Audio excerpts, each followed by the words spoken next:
Hey cousins, did you see the video I did yesterday? A reaction video I did to the young lady talking about the price of cohabitation. So let me just show you a little snippet just in case you didn't see it, and then go on my channel and watch the whole video and see my reaction. When I was growing up, I never had the desire to live with a man because of all the things that I saw women going through when I was growing up, from family members to their friends to, being in middle school, high school, junior high school, and going to other people's houses and seeing how the men were in those houses. I would have to specify and say specifically African American men because I wasn't really around a lot of like non-Black men, but specifically African American. And I saw so much and learned so much, and I said, heck no. It was never in me to be like, yeah, let me go move in with a man, because I knew that moving in with a man came with something. Moving in with a man means you don't have as much peace as you had before. They ruin the vibes. They are vibe killers. Like, even though some. Okay, so go on my channel and watch the entirety of that video. So she posted another video. It's something I want to talk about. And I want to get your opinion on it. And here's the other video that she made about another reason why she's against living. So over here at the church where we are, make it clear, we are born again believers. We believe that marriage is honorable to God. God wants us to be married. God do not want us to shack up. God wants us to be married. God wants us to choose good husbands to be married to be head of our homes, our husband, for us to respect, honor, adore. However, he is supposed to be a man of character, integrity, born again, a good man you can submit to, respect, honor, adore, a good man who can provide for you, protect you, profess you, be the head of your home, be a good father to your children. We do not believe in shacking up. I have never lived with a man. The only man I've ever lived with is my husband. I'm not talking about my brothers and my dad, but I've never lived with a man outside of my father and my brothers until I got married. As a matter of fact, when I got married, I went home to my mother and my husband went home to his mama, because the house, we hadn't closed on our house yet. Okay. So let's hear this other video about what she's saying about another thing she saw growing up. So another thing that I saw a lot as I was growing up that made me not want to live with a man is that a lot of these women that were cohabitating with these men ended up becoming nurses. I don't mean like as in a career field, like they actually became a live-in nurse for these men when they got sick. It was even worse if there was like a significant age gap between the two. It would happen a lot sooner than it would for the other women. But a lot of these women actually ended up being full-time caretakers for these men who were mean to them. These men who were so mean. I'm about to be super abusive and super mean, and I'm going to sit here and wipe your butt. No. This one man I went to school with, like his grandmother took care of his grandfather, even though he was an alcoholic. He was mean. He was unpleasant to his children and unpleasant to just a majority of the people who lived in the house with him. And his grandmother, with a lot of meekness, took care of him until his dying day. It wasn't until he was getting ready to die that he showed any type of kindness or showed any remorse for the way that he treated her. Two of my grandmothers ended up becoming full-time caretakers for their husbands because there was like a significant age gap between them. And then they ended up deteriorating or becoming chronically ill or just terminally ill in the midst of their marriage. And so a lot of their life was devoted to getting his medication, giving him a bath, changing his diaper, taking him to his doctor's appointments, keeping up with things, feeding them around the clock, and making sure that their body, checking vitals. Like they became full-blown caretakers. Nurse kind of was like, man, if it's going to be something like that, let that man be somebody who really you won't mind doing it for. A lot of the men I saw growing up didn't deserve those women. Not a lick. A lot of those women should have said to hell with you and put you in a facility. But a lot of them probably didn't even have the money to be able to afford to put these men in facilities. So when you live with a man, like another price for cohabitation is when you live with a man, you risk being a full-time caretaker for that man if something were to happen to him. Even if it's not when he gets older. I see stories like this on TikTok where everything was fine and then a car accident happens, right? Or a stray bullet catches them or something tragic happens and now his life is never the same and now you are with him. You are his full-time caretaker. Man that you with better be worth it. Okay, because you don't know how the tables could turn or how things could go down the line. And a lot of these men, they just don't deserve the women that they have. I saw these women cooking home-cooked meals, like washing these men, making sure they had luxuries. Like literally, you couldn't even get that level of care in a facility with trained professionals, with people who are paid to give you that experience. They sent those men off in style. And I saw it a lot growing up. And these men, I'm like, y'all don't deserve that. Y'all don't deserve that. I really remember looking at how mean they used to be. And when they amounted to nothing and they were so feeble and they were so like weak and they couldn't do anything for themselves, those women just cared for them with so much love. With so much love. And they never complained. They never resented those men. They never turned their nose up at those men or began to abuse them or anything. They literally gave them all the love that they had to give until those men went on to glory. They deserve it. And those women also knew they didn't deserve it. So I knew the price of cohabitating with a man, especially if he don't take care of himself. Women be like, I don't care if he don't want to take care of himself. He don't have to. If he don't take care of himself, girl, that's going to be on you. Mm-hmm. Unless you got money to send him back to his mama house or send him into a facility, you're stuck with him. You can't just kick him out. Where are you going to put him? Think about that stuff. People don't think about what if something were to happen? What if something life-changing occurs and I can't take care of myself or he can't take care of himself? Is this somebody that you can trust to take care of your children? Is this somebody that you would want to take care of or focus all of your life taking care of if they can't take care of themselves? If something were to happen, everything is all Instagram pictures and Facebook posts until stuff get real, until somebody in the hospital, until somebody becomes a vegetable, or somebody's paralyzed from the waist down, or somebody has like some type of neurological disorder and they are now disabled. Okay, everything cool until it ain't. People don't think about that stuff. They just say, "Oh, they ain't gonna happen. God willing, God willing, God willing." Again, like I say all the time, we are not above the human experience and for the rainy days. But a lot of people don't think about that. You cohabitate with a man, you risk becoming his full-time caretaker if something were to happen to him. You can't just easily get rid of him. Like I said before, men don't leave peacefully, and you can't just get rid of him all the time. Like getting rid of him is very difficult. Getting rid of a man who's disabled in your house is very difficult. A lot of men have no shame in getting rid of y'all, but women have a lot of shame in getting rid of those men. And this is why the money conversation, again, is very important when it comes to relationships and marriages, because you don't want to deal with a man who doesn't have no money, who can't set things up for his family or set things up in the event something happens to him, or somebody that you cannot trust in the event something happens to you. You risk cohabitating with a man that's going to make you become a full-time caretaker. And a lot of women will resent him. A lot of y'all will resent these men.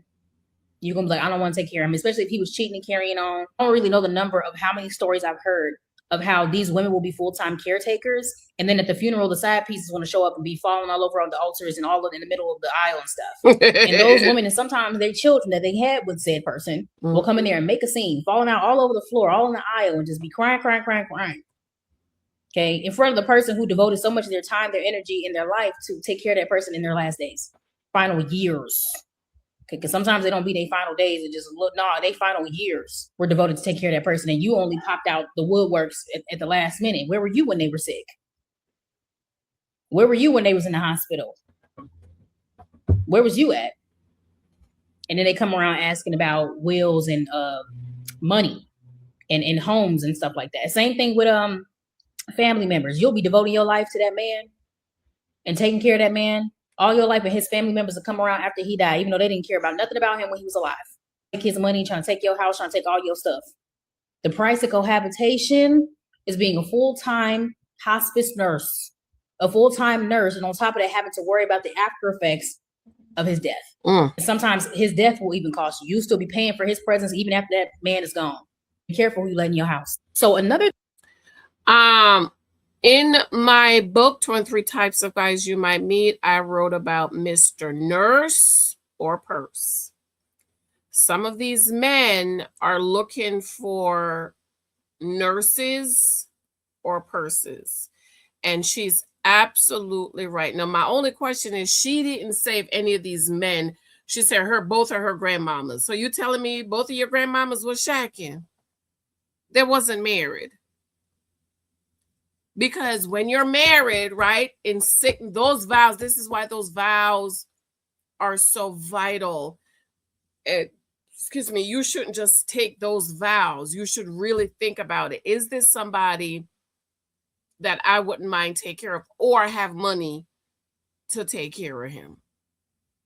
Because my husband is a big man. My husband is 6 feet tall.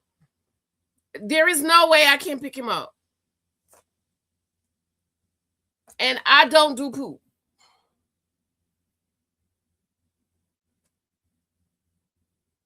So like she said, what's the plan? You have to have a plan. You have to save that money for any of us, you know, thank God we have very, very good health insurance. So if anything happened, you know, we can be taken care of. But you know, that only lasts for so long. It's not just the older person, it's you. What's going to happen if you get sick and you're not able to take care of yourself? I have a special needs young lady, you know, if it get to the point that I can't take care of Lexi, I have to get somebody to come in here to take care of her, because I'm not putting my baby in a home. And putting somebody in a nursing home, not Lexi, is not because you don't love him or you want to take care of him. It's just you're not able. Like my husband had to put his mom in the nursing home because she was sick. She went to the hospital and then they released her to a nursing home. And then my father-in-law was also in a nursing home. My husband could take care. My husband is traveling. He's getting on a plane. Traveling all. Who's going to take care of her? Not me. I already told him before I got married, my husband, let me tell you, anybody coming here to live with me, and I'm not taking care of anybody other than you, Lexi, and the kids we have. So these are things you need to talk about. And you need to plan for your future so that if anything happened to any of us, what is the plan? If we get to the point where we can't take care of ourselves, what's the plan? You know, the young lady didn't say if they were married, if that was their husband, scripturally they're supposed to take care of them, either take care of them or get some money to have somebody to come in and take care of them. You know, it really is sad. It really is sad that those men mistreat those women, and in their old and sick days, those women have to still turn around and take care of them. That's not fair. And again, I don't know if those women were married to them. But that is something you have to think about shacking up. That's why I'm not shacking up with nobody. I need a marriage certificate, my name, I need the life insurance. I need to be the beneficiary to everything you have, your pension, your savings, your investments, your 401k, your Roth IRA, your pension. It better say janicehylton Thompson. See, ladies, that's why y'all got to marry a man that got something. Stop this bullshit about married for love alone. Girl, love alone can't pay no bills.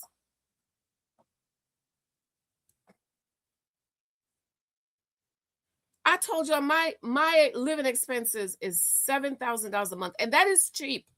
That is really, really cheap. And you know what I was thinking? I don't even add my lunch in there, because sometimes, like tomorrow, I already know I'm ordering lunch tomorrow because the kids wanted pizza today. My husband went to get them pizza, and I'm not taking no pizza for lunch.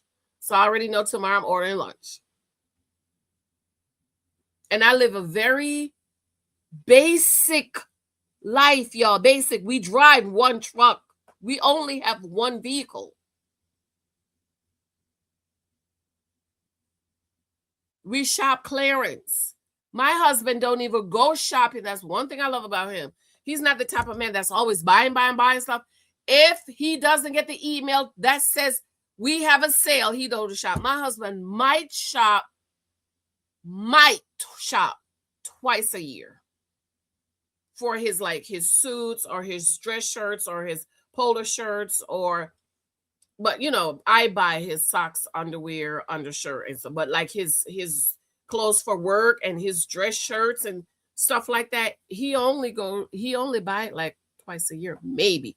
Absolutely, at least once a year, maybe twice a year. So she's definitely right. This is why those vows you take are so vital, and you really need to think in sickness and in health. That's why you don't shack up, ladies.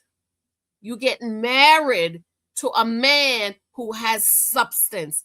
A good man leaves an inheritance for his children. You marry a man with an inheritance to give you. If he ain't got sugar, honey, iced tea to give you, please tell me why you gonna marry him and have broke babies with him. I'm trying to understand. I've got to go watch that Roland Martin video I did, girl, with the legs of the leg. I have shorts on, just in case you're wondering. Roland Martin had the legs up in the air, and it wasn't with his wife, girl. I love you. I love you. I gotta go. The husband profile begins in September. Oh, going through Tessa, guys. You mind me if you don't have it? Please pick it up. Show me love and support. Please go back and do reviews. I see you guys buying the books. I can see. Okay, I can see you guys picking up the books. What I don't see are reviews. I need reviews, y'all. Cause I need reviews and I need comments on these videos. I have to go. I love you. Husband profile begins in September. Talk to you later. Love you. Bye.